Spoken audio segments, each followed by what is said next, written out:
Friends, orbit path YouTube channel में आप लोग का स्वागत करता हूं। जैसा कि हम लोग पढ़ रहे हैं भारतीय इतिहास। भारतीय इतिहास में प्राचीन भारत, मध्यकालीन भारत, आधुनिक भारत, तीनों मतलब जो अपना भारतीय हिस्ट्री है वो हमने कंप्लीट कर दिया है। ठीक है, तो उसको अगर देखना है आप लोगों को तो क्या है कि डिस्क्रिप्शन में लिंक है इंडियन हिस्ट्री के नाम से, जाकर पूरी वीडियो देख लो। पूरा हिस्ट्री हमने कंप्लीट कर दिया है 30-40 वीडियो में। ठीक है, 30 वीडियो के लमसम में, तो पूरा वन लाइनर के फॉर्मेट में हमने हिस्ट्री संपूर्ण किया है। आप लोग देख लीजिए। और आज जो हम लोग पढ़ेंगे, आज हम लोग पढ़ने वाले हैं विश्व इतिहास के प्रमुख तथ्य। ये जब अपना भारतीय हिस्ट्री समाप्त हो जाता है, इंडियन हिस्ट्री, तो उसके बाद आता है विश्व इतिहास। तो विश्व इतिहास पूरा पढ़ना हम लोग के लिए पॉसिबल नहीं है, हम लोग नहीं पढ़ सकते। अगर चीन का इतिहास लेकर पढ़ने लगे तो बहुत लंबा जाएगा। हम लोग के लिए उतना नहीं पढ़ना है वन डे एग्जाम के लिए। हम लोग को बस छठे छठे क्वेश्चन देखने हैं कि जो पेपर में आ रहे हैं, जिनकी संभावना है पेपर में आने की। ठीक है, बस उसी को देखेंगे। जैसे ये टॉपिक है विश्व इतिहास के प्रमुख तथ्य। इसमें आ जाएगा एशिया का पंजाब, एशिया का सबसे बड़ी नदी क्या है, या ऐसे ही क्वेश्चन के कौन कौन दर्रा किसको जोड़ती है, कौन सी जल संधि है, ऐसे क्वेश्चन भी आएगा। तो ऐसे मिस्र की सभ्यता के बारे में आ जाएगा, रोमन सभ्यता। एक कुल क्वेश्चन जो है बना है इसी टॉपिक में आएगा। ठीक है दोस्तों, तो पहला क्वेश्चन जो है हमारा, सौर पंचांग, जो सौर पंचांग है किस देश की देन है। तो सौर पंचांग किस देश की देन है? पंचांग। ठीक है, किस देश की देन है? मिस्र की। दोस्तों एक बात और बता दें, ये टॉपिक आप लोग के लिए शायद बहुत ही अच्छा साबित हो। आप लोग पूरा देखिएगा तो समझ में आएगा कि एक ऐसा टॉपिक है। ठीक है दोस्तों, अगला क्वेश्चन है कि मिस्र के विशाल पिरामिड का निर्माण किसने करवाया। तो विशाल पिरामिड का निर्माण किसने करवाया था? सम्राट खुफरू ने गीजा में। तो मिस्र के विशाल पिरामिड, गीजा का पिरामिड शायद मिस्र का विशाल पिरामिड है। ठीक है, तो शायद क्या है, तो विशाल पिरामिड का निर्माण किसने करवाया था? सम्राट खफरू ने गीजा में। कहाँ? गीजा में। तो गीजा का पिरामिड कौन है, कौन बनवाया था? सम्राट खफरू ने। ठीक है, अगला क्वेश्चन है कि मिस्र के राजा कौन? मिस्र के राजा, एक मिनट दोस्तों, मिस्र के राजा, अगला क्वेश्चन है दोस्तों कि मिस्र के राजा को क्या कहा जाता था। तो मिस्र के राजा को क्या कहा जाता था दोस्तों? फराऊं। क्या कहा जाता था? फराऊं। अगला क्वेश्चन है दोस्तों, अगला क्वेश्चन क्या है कि चीन की सभ्यता को किस नाम से जाना जाता था। तो चीन की सभ्यता को किस नाम से जाना जाता था दोस्तों? पीली नदी घाटी की सभ्यता। पीली नदी घाटी की सभ्यता। अगला क्वेश्चन है कि पतंग उड़ाने की कला को सर्वप्रथम किसने विकसित किया था। तो चीन ने। पतंग उड़ाने की कला को सर्वप्रथम किसने विकसित किया था?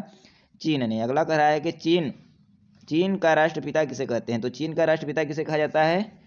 सन्यात सेन को। किसे? सन्यात सेन को। चीन का राष्ट्रपिता पूछे तो किसे? सन्यात सेन को। अगला कह रहा है चीनी क्रांति जो हुई थी उसके नेता कौन थे? सन्यात सेन। कौन थे? सन्यात सेन। तो चीन का राष्ट्रपिता भी उसने ही कहा जाता है। जैसे अपने भारत का राष्ट्रपिता महात्मा गांधी जी हैं, वैसे चीन का राष्ट्रपिता कौन है? तो कौन है? सन्यात सेन। और चीनी क्रांति का नेता भी कौन था? सन्यात सेन। अगला क्वेश्चन है, अगला क्वेश्चन देखेंगे कि एशिया का मरीज किसे कहा जाता है। तो चीन को। एशिया का मरीज किसे कहा जाता है? चीन को। चीन को क्या कहा जाता है? एशिया का मरीज, याद रखना। अगला क्वेश्चन है यूरोप का मरीज किसे कहा जाता है। अगर एशिया का पूछे, एशिया का पूछे, एशिया क्या है? महाद्वीप है। कुल टोटल 7 महाद्वीप है। एशिया, यूरोप, और कौन है? दक्षिण अफ्रीका, अफ्रीका महाद्वीप, यूरोप महाद्वीप, और उत्तरी अमेरिका, दक्षिणी अमेरिका, अंटार्कटिका, ये सब क्या है? ऑस्ट्रेलिया महाद्वीप। ठीक है, ये सब कितने महाद्वीप हैं? 7 महाद्वीप हैं। ठीक है, उनमें से जो एशिया महाद्वीप है, एशिया में हम लोग का देश क्या किस में आता है? किस महाद्वीप में? तो एशिया महाद्वीप में। दूसरा सबसे बड़ा महाद्वीप भी है एशिया महाद्वीप। तो एशिया महाद्वीप का मरीज किसे कहा जाता है? तो मतलब एशिया का मरीज किसे कहा जाता है? चीन को। ठीक है, और यूरोप का मरीज अगर पूछ ले तो किसे कहा जाता है? तुर्की को। तुर्की को किसका मरीज कहा जाता है? यूरोप का। याद रखना, यूरोप का मरीज किसे कहा जाता है? तो तुर्की को। ठीक है, एशिया का मरीज चीन को, यूरोप का मरीज तुर्की को। याद रहेगा, याद रहना चाहिए। अगला है कि चीन के बक्सर आंदोलन का नेता कौन था। तो हैंग विंग। चीन के बक्सर आंदोलन का नेता कौन था? Hang wing. अगला क्वेश्चन है विश्व के सर्वप्रथम सिक्का व कागजी मुद्रा का प्रचलन कहाँ हुआ। तो चीन में। ये सब क्वेश्चन विश्व इतिहास का है। ठीक है, यानी विश्व इतिहास में विश्व मैप भी आ जाएगा, वर्ल्ड मैप, जितने जल संधि वगैरह हैं सब विश्व का है। तो विश्व के बारे में जो जानकारी हमें प्राप्त करना है इस टॉपिक से हमें मिल जाएगा। ठीक है, अगला क्वेश्चन है कि रेशम उद्योग की सर्वप्रथम शुरुआत कहाँ हुई। चीन में। कहाँ? चीन में। अगला क्वेश्चन है यूरोपीय पुनर्जागरण कहाँ से शुरू होता है? तो इटली से। यूरोपीय पुनर्जागरण कहाँ से शुरू होता है? इटली से। अगला क्वेश्चन है इटली का कौन सा नगर पुनर्जागरण का केंद्र था? तो फ्लोरेंस। फ्लोरेंस ऐसा नगर था दोस्तों जो इटली में पुनर्जागरण हुआ था उसका केंद्र था। ठीक है, कौन? फ्लोरेंस। याद रहेगा, फ्लो में जाग गया, याद रखना, फ्लो में पुनः जाग गया। कौन भैया? इटली। इटली खाने के लिए फ्लो में पुनः जाग गया, पुनर्जागरण। अगला क्वेश्चन है पुनर्जागरण का क्या है दोस्तों कि पुनर्जागरण का मुख्य लक्षण क्या था? तो पुनर्जागरण का मुख्य लक्षण क्या था दोस्तों कि तार्किकवाद एवं मानववाद, यानी कि मानवता तो उन लोग में थी ही, लेकिन तार्किक भी बहुत थे वो लोग। ठीक है। अगला क्वेश्चन है कि पुनर्जागरण का बौद्धिक अर्थ क्या है? तो बौद्धिक अर्थ क्या है? दान आंदोलन। जो पुनर्जागरण है उसका बौद्धिक अर्थ क्या होता है? आंदोलन। अगला क्वेश्चन है कि फासिज्म का उदय कहाँ हुआ था? तो फासिज्म का उदय कहाँ हुआ था? इटली में। क्वेश्चन पूछे फासिज्म का उदय कहाँ हुआ था? तो इटली में। अगला क्वेश्चन है फासिज्म का जनक किसे कहा जाता है? तो मुसोलिनी को। फासिज्म का जनक किसे कहा जाता है? मुसोलिनी को। ठीक है। अगला क्वेश्चन है कमेंट बॉक्स में करना कि फासिज्म को क्या कहा जाता है, आखिर फासिज्म किसे कहा जाता है, आखिर फासिज्म क्या है? किसी की तरह से, किसी गूगल से, या किसी से कमेंट जरूर करना दोस्तों। ठीक है। अगला क्वेश्चन है कि पुनर्जागरण काल में चित्रकला का जनक किसे कहा जाता है? तो पुनर्जागरण में चित्रकला का जनक कौन है? जियाटो। ठीक है। अगला क्वेश्चन है धर्म सुधार आंदोलन का जनक किसे कहा जाता है? तो मार्टिन लूथर किंग को क्या कहा जाता है? जो जर्मनी का था उसे क्या कहा जाता है? धर्म सुधार आंदोलन। मार्टिन लूथर किंग को धर्म सुधार आंदोलन कहा जाता है। अगला क्वेश्चन है कि अमेरिका के मूल निवासियों को क्या कहा जाता है? तो अमेरिका के मूल निवासी जो हैं उन्हें क्या कहा जाता है? Red Indian. क्या कहा जाता है? Red Indian. अगला क्वेश्चन है अमेरिका को पूर्ण स्वतंत्रता कब मिली? तो 1776 में अमेरिका को पूर्ण स्वतंत्रता मिली, वो भी किसी का गुलाम था। ठीक है, यूरोपियों का। तो अमेरिका को पूर्ण स्वतंत्रता कब मिली? 1776 ईस्वी में। अगला क्वेश्चन है अमेरिका ने दास प्रथा पर कब प्रतिबंध लगा दिया? वहाँ भी दास प्रथा चल रही थी, तो उसने कब प्रतिबंध लगाया था? 1808 में। कब? 1808 में। अगला क्वेश्चन है कि सबसे पहले धर्मनिरपेक्ष राज्य की स्थापना कहाँ हुई? तो धर्मनिरपेक्ष यानी किसी न धर्म को मानने वाला। ठीक है, तो अमेरिका में। कहाँ? अमेरिका में। अगला क्वेश्चन है पूर्ण रूप से दास प्रथा का अंत किसने कर दिया? कहाँ? अमेरिका में पूर्ण रूप से दास का अंत किसने किया? अब्राहम लिंकन ने। तो अमेरिका में जो दास प्रथा चली आ रही थी उसको पूर्ण रूप से समाप्त करने वाला कौन था? Abraham Lincoln. ठीक है, अब्राहम लिंकन। आगे क्वेश्चन है कि फ्रांसीसी क्रांति से पूर्व फ्रांस में कैसी व्यवस्था थी? तो सामंती। जो फ्रांसीसी क्रांति आई उसके पूर्व, उसके पहले जो फ्रांस में कौन सी व्यवस्था थी? तो सामंती। सामंत वहाँ प्रशासन देखते थे। अगला क्वेश्चन है फ्रांसीसी साम्यवाद का जनक किसे माना जाता है? तो फ्रांसीसी साम्यवाद का जनक किसे माना जाता है? सेंट साइमन को। ठीक है। अगला क्वेश्चन है फ्रांस की राज्य क्रांति कब हुई? तो 1789 में फ्रांस की राज्य क्रांति हुई। फ्रांस की राज्य क्रांति पूछे तो 1789 ईस्वी बता देना। अगला क्वेश्चन है नेपोलियन फ्रांस का सम्राट कब बना? नेपोलियन फ्रांस का सम्राट कब बना? तो 1804 में। 1804 में नेपोलियन फ्रांस का क्या बना? सम्राट बना। अगला क्वेश्चन है सर्वप्रथम राष्ट्रवाद कहाँ विकसित हुआ? क्वेश्चन आपके मन में आना चाहिए यार, एक question, oh my God, this is new question. तो इस पे देखना चाहिए आपको कि यार बहुत अच्छा क्वेश्चन है, हमको आ नहीं रहा था लेकिन आज के बाद एक जाएगा भी नहीं, ऐसा सोचकर चलोगे तो दोस्तों बहुत अच्छी पढ़ाई होगी। बस आपको इंटरेस्ट रहना चाहिए कि अगला क्वेश्चन क्या आने वाला है, अगला क्वेश्चन क्या आने वाला है, अगला क्वेश्चन क्या आने वाला है। एक क्वेश्चन जो सीख गए, अगला क्वेश्चन क्या आएगा, ऐसे करो, एक बार करके तो देखो। सर्वप्रथम राष्ट्रवाद कहाँ विकसित हुई? तो फ्रांस में। कहाँ? फ्रांस में। अगला क्वेश्चन है कि आधुनिक फ्रांस का जन निर्माता किसे कहा जाता है? नेपोलियन बोनापार्ट को। अब यहाँ सोचो कि यार वाटरलू का युद्ध किन किन बीच लड़ा गया, हमें दिख नहीं रहा है, क्या हो सकता है, आगे क्वेश्चन क्या आएगा, ऐसे सोचो क्या। ठीक है, वाटरलू का युद्ध किन किन के बीच में लड़ा गया? वाटरलू का युद्ध किन किन के बीच में लड़ा गया दोस्तों? तो नेपोलियन और मित्र राष्ट्रों के बीच। नेपोलियन और मित्र राष्ट्रों के बीच कब? 1815 में। 1815 में। ठीक है दोस्तों, 1815 में। अगला क्वेश्चन है कि नेपोलियन को बंदी बनाकर कहाँ भेजा गया? तो सेंट हेलेना द्वीप पर नेपोलियन को बंदी बनाकर भेजा गया। ठीक है दोस्तों, ठीक होगा। अगला क्वेश्चन है कि नेपोलियन के पतन का क्या कारण था? नेपोलियन के पतन का क्या कारण था? रूस पर आक्रमण। नेपोलियन का पतन हो गया कैसे? वो रूस पर आक्रमण कर दिए। भैया रूस उस समय यूएसएसआर था, सोवियत संघ रूस, और उन पे जाकर आक्रमण कर रहा है भैया, खतरनाक आदमी को मारोगे, सांप के बिल में, चूहे के सांप के बिल में हाथ डालोगे तो सांप काटेगा ही ना। तो ऐसा इन्होंने किया, नेपोलियन ने किया, तो आखिर में क्या हुआ, उसका पतन हो गया। ऐसा नहीं करना चाहिए, अपने से शक्तिशाली लोगों से हमेशा बच कर रहना चाहिए। अगला क्वेश्चन है कि रूस के शासक को क्या कहा जाता था, तो जार। जो रूस का शासक है उसे क्या कहा जाता था, जार। अगला क्वेश्चन है कि रूसी साम्यवाद का जनक किसे माना जाता है, तो प्लेखानेव को। रूसी साम्यवाद का जनक किसे कहा जाता है, प्लेखानेव को। अगला क्वेश्चन है कि बोल्शेविक क्रांति के नेता कौन थे, तो लेनिन। बोल्शेविक क्रांति के नेता कौन थे, लेनिन। अगला कह रहा है रूस का अंतिम जार कौन था, तो निकोलस द्वितीय। रूस का अंतिम जार अगर पूछे तो निकोलस द्वितीय। अगला क्वेश्चन है रूस में नई आर्थिक नीति किसने लागू की, तो लेनिन ने 1921 में। लेनिन ने 1921 में रूस में नई आर्थिक नीति को लागू की। अगला क्वेश्चन है आधुनिक रूस का निर्माता किसे कहा जाता है, जो आधुनिक रूस है उनका निर्माता किसे कहा जाता है, स्टालिन को। किसे, स्टालिन को। अगला क्वेश्चन है कि सर्वप्रथम औद्योगिक क्रांति कहाँ हुई। औद्योगिक क्रांति के बारे में सुना होगा, तो सर्वप्रथम कहाँ स्टार्ट हुआ, तो इंग्लैंड में। कहाँ स्टार्ट हुआ, इंग्लैंड में। अब देखो कितना इंटरेस्टिंग क्वेश्चन है, गुलाबों का युद्ध कहाँ हुआ था।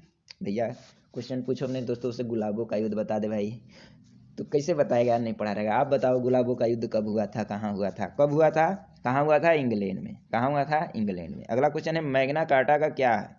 आखिर में मैग्ना कार्टा क्या है, कोई कह दे मैग्ना कार्टा कहते हैं इसको, इसका मैग्ना कार्टा कहते हैं, तो मैग्ना कार्टा क्या है बता दो। मैग्ना कार्टा है कि सर्वसाधारणों के अधिकारों का घोषणा पत्र। सर्वसाधारण के अधिकारों का घोषणा पत्र क्या है, मैग्ना कार्टा। अगला क्वेश्चन है कि नाजीवाद का उदय कहाँ हुआ था, तो नाजीवाद का उदय जर्मनी में। क्यों, जर्मनी में हिटलर था, जर्मनी में हिटलर था, इसलिए नाजी, नाज करता था भैया, ठीक है, मुंह फुला लेते। अगला कराए नाजीवाद का जनक कौन था।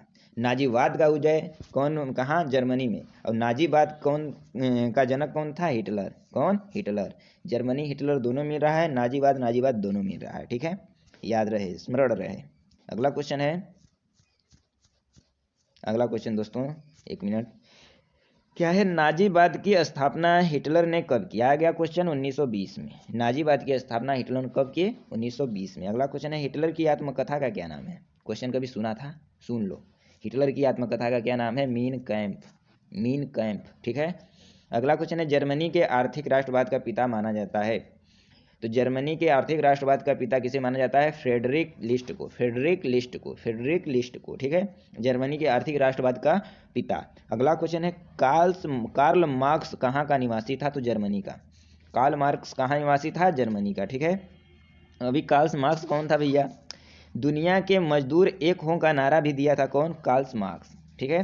क्या था, एक क्या था, ये एक 1 मिनट, कार्ल मार्क्स कौन था दोस्तों, एक क्या था, एक दार्शनिक था, ठीक है, एक लेखक भी था, ठीक है।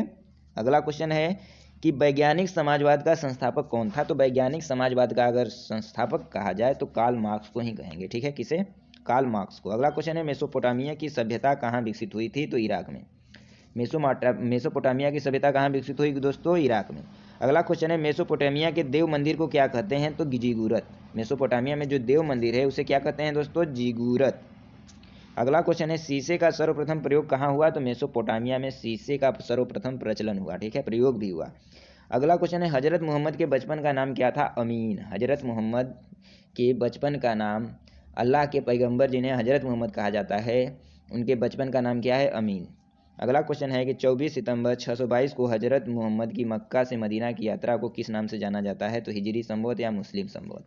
जो मक्का मदीना क्यों जाते हैं लोग, जो मुस्लिम लोग होते हैं, क्योंकि मक्का मदीना की यात्रा कौन किए थे, हजरत मोहम्मद साहब। और इन लोग हजरत मोहम्मद साहब को क्या मानते हैं, जैसे बुद्ध को हम लोग मानते हैं, जैसे लोग हजरत मोहम्मद को मानते हैं। तो 24 सितंबर 622 को हजरत मोहम्मद कहाँ गए थे, मक्का से मदीना कहे गए थे, उसे हिजरी संवत या मुस्लिम संवत कहा जाता है, ठीक है। अगला क्वेश्चन है कि पैगंबर साहब को कहाँ दफनाया गया था, तो मदीना में। कहाँ दफनाया गया था, मदीना में। इसलिए वो लोग का क्या विचारधारा है कि जीवन भर में एक बार मक्का मदीना की यात्रा हमें करना है, ठीक है दोस्तों। पानी पी लेते हैं थोड़ा,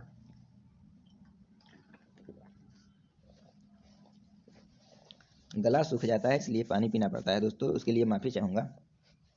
आगे क्वेश्चन है कि पैगंबर के उत्तराधिकारी को क्या कहा जाता है, तो क्या कहा जाता है, खलीफा। क्या कहा जाता है, खलीफा। पैगंबर के उत्तराधिकारी को क्या कहा जाता है, खलीफा। अगला क्वेश्चन है कि पैगंबर की शिक्षाओं का संग्रह किस ग्रंथ में है पैगंबर की शिक्षाओं का संग्रह किस ग्रंथ में है? तो कुरान में।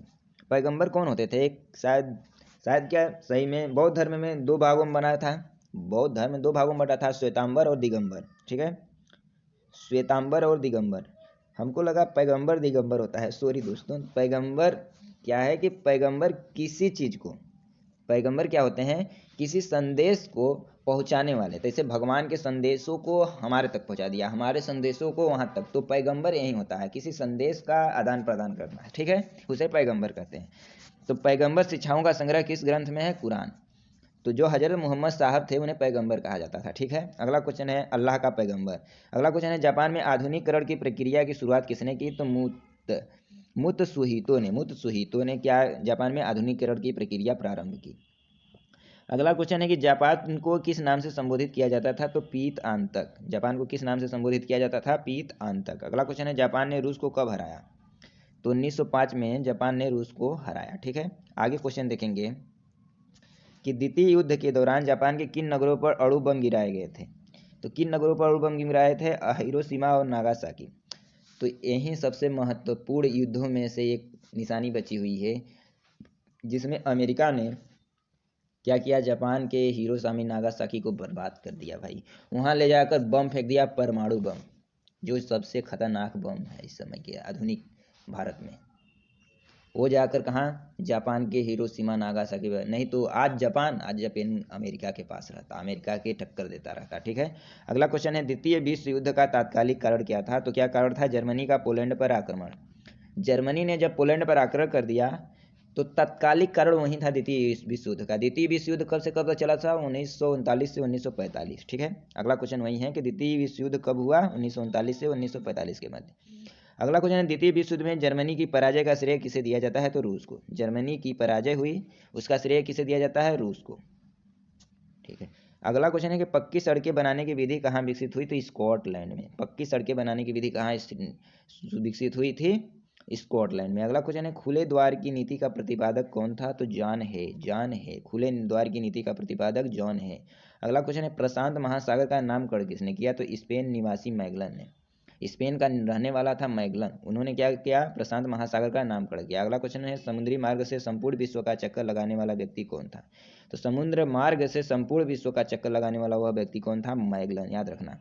समुद्र के रास्ते से पूरे देश का, पूरे विश्व का चक्कर लगा लिया, कौन? मैगलन। अगला क्वेश्चन है कि 100 चूहों की अपेक्षा एक सिंह का शासन उत्तम है, किसने कहा था? किसने कहा था? वाल्टेयर ने। कौन कहा था? वाल्टेयर ने। और इसी पे एक टीपू सुल्तान का कथन है कि 100 दिन भेड़ियों की तरह जीने से अच्छा है कि एक दिन शेर की तरह जियो। वही चीज़ ये भी है, 100 चूहों की अपेक्षा एक सिंह का शासन उत्तम है। तो किसने कहा था? वोल्टेयर ने। और अपने भारत में पूछे तो किसने कहा था? टीपू सुल्तान ने। अगला क्वेश्चन है तुर्की में ग्रिगोरियन कैलेंडर का प्रचलन कब प्रारंभ हुआ? तो 26 दिसंबर 1925 में। 26 दिसंबर 1925 में तुर्की में ग्रिगोरियन कैलेंडर का प्रचलन हुआ। अगला क्वेश्चन है आधुनिक तुर्की का निर्माता किसे कहा जाता है? तो मुस्तफा कमाल पाशा को। मुस्तफा कमाल पाशा को क्या कहा जाता था? आधुनिक तुर्की का निर्माता माना जाता है। ठीक है, अगला क्वेश्चन है तुर्की धर्मनिरपेक्ष राज्य कब बना? तो 1924 में तुर्की धर्मनिरपेक्ष राज्य बन गया। तुर्की में कोई धर्म को मान्यता देने वाला ये नहीं है, जैसे अपना भी राज्य देश धर्मनिरपेक्ष है, वैसे तुर्की भी धर्मनिरपेक्ष राज्य है। कब बना था? 1924 में। ईसाई धर्म के प्रवर्तक कौन थे? ईसा मसीह। ईसा मसीह ईसाई धर्म के क्या हैं? प्रवर्तक हैं। ठीक है, ये तो मालूम ही होगा। अगला क्वेश्चन है कि ईसाई धर्म का सर्वाधिक पवित्र प्रतीक क्या है? तो क्रॉस। क्या है? क्रॉस। अगला क्वेश्चन है जो क्रॉस बना रहता है, डिवाइन कॉमेडी की किसने रचना की? दांते ने। तो डिवाइन कॉमेडी किसने लिखा? दांते ने। किसने? दांते ने। अगला क्वेश्चन है कि मदर किसकी रचना है? तो मैक्सिम गोर्की की। मैक्सिम गोर्की की मदर किसकी रचना है? तो मैक्सिम गोर्की की। अगला क्वेश्चन है प्रिंस के रचनाकार कौन थे? तो माइकियावेली। कौन थे? माइकियावेली। प्रिंस के रचनाकार पूछे तो कौन है? माइकियावेली। मोनालिसा किस चित्रकार की कृति है? मोनालिसा किस चित्रकार की कृति है? वाह, क्वेश्चन क्या पूछा है। मोनालिसा, हम तो क्वेश्चन ये सोच रहे थे दोस्तों, बहुत दिन बाद मिला है। मोनालिसा किस चित्रकार की कृति है? लियोनार्डो दा विंची की। Leonardo da Vinci Mona Lisa, Mona Lisa Leonardo di Vinci. याद करना है, ऐसे याद करो यार, लट लो, लियोनार्डो दा विंची मोनालिसा। ठीक है, अगला क्वेश्चन है कि द लास्ट जजमेंट और द फॉल ऑफ मैन किसकी रचना है? तो the last judgement the fall of man किसकी रचना है? माइकल एंजेलो की। माइकल एंजेलो की, ठीक है। द लास्ट जजमेंट और द फॉल ऑफ मैन किसकी रचना है? माइकल एंजेलो की। अगला क्वेश्चन है कि माइकल एंजेलो कौन था? तो मूर्तिकार व चित्रकार, मूर्तिकार व चित्रकार माइकल एंजेलो था, ठीक है। अगला क्वेश्चन है लेटर्स ऑन इंग्लिश किसकी रचना है? वॉल्टेयर की। वॉल्टेयर की क्या रचना है? Letters on English. अगला क्वेश्चन है कानून की आत्मा किसकी रचना किसने की? तो कानून की आत्मा की रचना किसने की? मॉन्टेस्क्यू ने। किसने की दोस्तों? मॉन्टेस्क्यू ने। अगला क्वेश्चन है पुनर्जागरण का अग्रदूत किसे माना जाता है? तो किसे माना? इटली के महान कवि दांते को क्या माना जाता है? पुनर्जागरण का अग्रदूत, इटली के महान कवि दांते को। अगला क्वेश्चन है कि दांते के बाद पुनर्जागरण की भावना को प्रश्रय देने वाला दूसरा व्यक्ति कौन था? आखिर में किसी चीज़ की स्थापना हुई तो उसको श्रेय देने का कार्य पहला व्यक्ति करेगा जो बनाया है, उसके बाद दूसरा कौन है? तो दूसरा कौन है? पेट्रार्क, पेट्रार्क, ठीक है। अगला क्वेश्चन, मानववाद का संस्थापक किसे माना जाता है? तो पेट्रार्क को, ठीक है, पेट्रार्क को। एक भी यह एक अच्छा संत था, ठीक है। तो मानववाद का संस्थापक किसे माना जाता है? पेट्रार्क को, ठीक है। अगला क्वेश्चन है कि पेट्रार्क कहाँ का निवासी था? इटली का। इटली का निवासी था कौन? पेट्रार्क, ठीक है, पेट्रार्क, याद रखना। आगे क्वेश्चन देखेंगे कि पुनर्जागरण काल का सर्वश्रेष्ठ निबंधकार कौन है? इंग्लैंड का फ्रांसिस बेकन। तो पुनर्जागरण काल का सर्वश्रेष्ठ निबंधकार कौन है? इंग्लैंड का फ्रांसिस बेकन। अगला क्वेश्चन है धर्म सुधार आंदोलन का प्रातःकालीन तारा किसे कहा जाता है? तो धर्म सुधार आंदोलन का प्रातःकालीन तारा किसे कहा जाता है? जॉन विक्लिफ को, जॉन विक्लिफ को। अगला क्वेश्चन है प्रशांत महासागर का नामकरण किसने किया? तो प्रशांत महासागर का नामकरण किसने किया? तो दोस्तों स्पेन निवासी मेगलन ने। किसने किया? स्पेन निवासी मेगलन ने। आगे देखेंगे दोस्तों, आगे क्या है क्वेश्चन।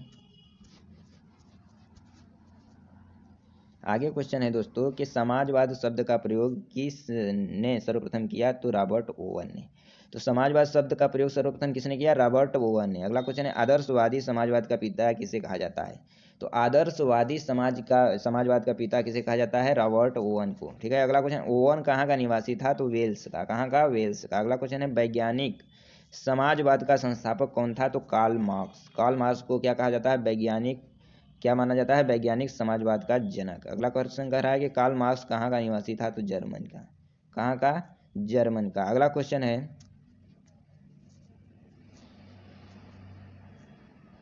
अगला क्वेश्चन है, एक मिनट, ठीक है, क्या है? कार्ल मार्क्स कहाँ का निवासी था? तो जर्मनी का, ठीक है दोस्तों। अगला क्वेश्चन, अमेरिका में ब्रिटिश औपनिवेशिक साम्राज्य की नींव किसके शासनकाल में डाली गई थी? तो जेम्स प्रथम के शासनकाल में, ठीक है। अगला क्वेश्चन है अमेरिकी स्वतंत्रता संग्राम का नायक कौन था? तो जॉर्ज वाशिंगटन। तो अमेरिकी स्वतंत्रता संग्राम का नायक कौन है? George Washington. कहाँ? George Washington. अगला क्वेश्चन है कि अमेरिकी स्वतंत्रता संग्राम का प्रारंभ कब हुआ?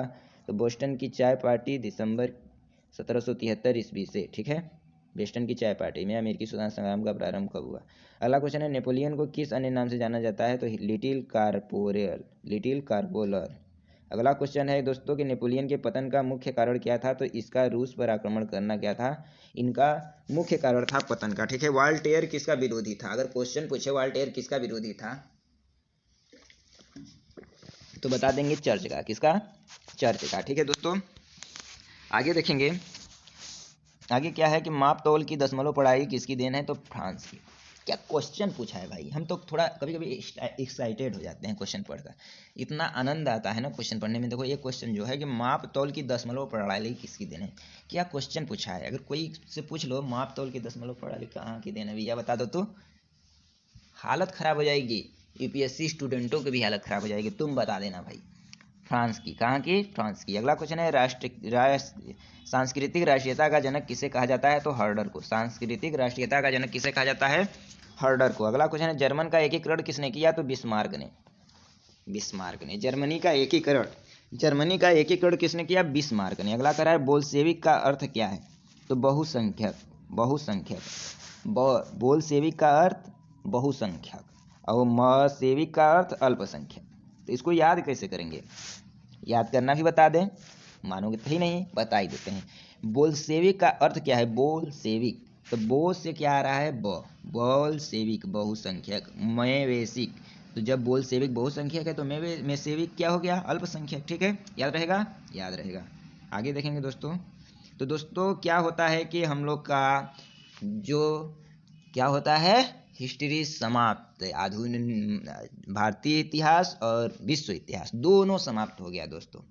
तो आशा करते हैं आप लोग को वीडियो बहुत अच्छा लग रहा होगा, बहुत अच्छा कंटेंट आपको समझ में आ रहा होगा, पेपर में आपके ज़रूर आएगा, और जो पढ़ रहे हैं आशा करते हैं याद हो रहा होगा, और आप लोग रिवीजन भी कर रहे होंगे इसका। ठीक है, ये केवल हम आशा कर सकते हैं, हमें तो रियलिटी मालूम नहीं है। ठीक है दोस्तों, तो आप लोग क्या करिए कि आज तो इतिहास समाप्त हो गया, अभी पॉलिटी चल रहा है। ठीक है, तो पॉलिटी चल रहा है तो पॉलिटी चलेगा जब तक चलेगा। ठीक है, अब क्या स्टार्ट करेंगे, हम स्टार्ट करने वाले हैं जो सबकी मंशा थी, क्या स्टार्ट करेंगे, जियोग्राफी। जियोग्राफी क्या स्टार्ट करेंगे दोस्तों, जियोग्राफी। जल्द ही कल या परसों क्या स्टार्ट करेंगे, चाहे अगला टॉपिक जो होगा आएगा आपके पास, नोटिफिकेशन ऑन रखना। ठीक है, तो आएगा आपका जियोग्राफी, इंडियन जियोग्राफी पढ़ाएंगे, फिर वर्ल्ड जियोग्राफी पढ़ाएंगे, दोनों पढ़ाएंगे इसमें। ठीक है, तो इस तरह से हम क्या कर रहे हैं, जितने जीके जीएस का पार्ट है, जितने क्वेश्चन आ रहे हैं जहाँ जहाँ से, वो सबको हम लोग कवर कर रहे हैं वन लाइनर के फॉर्मेट में।